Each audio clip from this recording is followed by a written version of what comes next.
മഹാദേവന് ഏറെ പ്രിയങ്കരമായ മരമാണ് കൂവളമരം. മിക്കവാറും എല്ലാ ശിവക്ഷേത്രങ്ങളിലും കൂവള മരങ്ങൾ ഉണ്ടാകും. കൂവള ഇലകളാണ് ശിവപൂജയ്ക്ക് പ്രധാനമായും ഉപയോഗിക്കുന്നത്.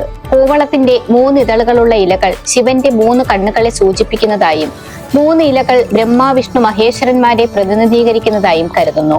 കൂടാതെ രജസ്, തമസ്, സത്വഗുണങ്ങളെ 3 ഇലകൾ സൂചിപ്പിക്കുന്നതായും വിശ്വാസമുണ്ട്.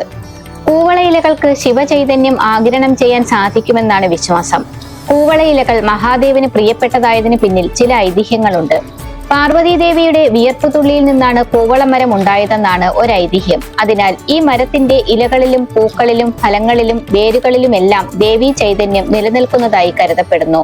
അതുകൊണ്ട് തന്നെയാണത്രേ കൂവള ഇലകൾ മഹാദേവന് അത്രയേറെ പ്രിയപ്പെട്ടതായതും.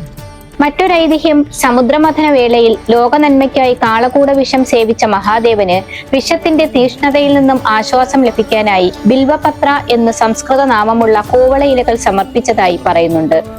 കൂവള മരത്തിന്റെ മുള്ളുകൾ ശക്തി സ്വരൂപവും ശാഖകൾ വേദവും വേരുകൾ രുദ്രരൂപവുമാണെന്നാണ് സങ്കല്പം. അമാവാസി, പൗർണമി ദിനങ്ങളിൽ പ്രകൃതിയിലുണ്ടാകുന്ന മാറ്റങ്ങൾ കൂവളത്തെയും സ്വാധീനിക്കുന്നതായി കരുതുന്നു. അതിനാൽ പൗർണമി, അമാവാസി ദിനങ്ങളിൽ കൂവള ഇലകൾ പറിക്കാൻ പാടില്ല. ബില്വാഷ്ടകം ജപിച്ച് കൂവള ഇലകൾ ശിവന് സമർപ്പിച്ചാൽ സകല പാപങ്ങളും അകന്ന് മോക്ഷം ലഭിക്കുമെന്നാണ് വിശ്വാസം. ഏകബിൽവം ശിവാർപ്പണം.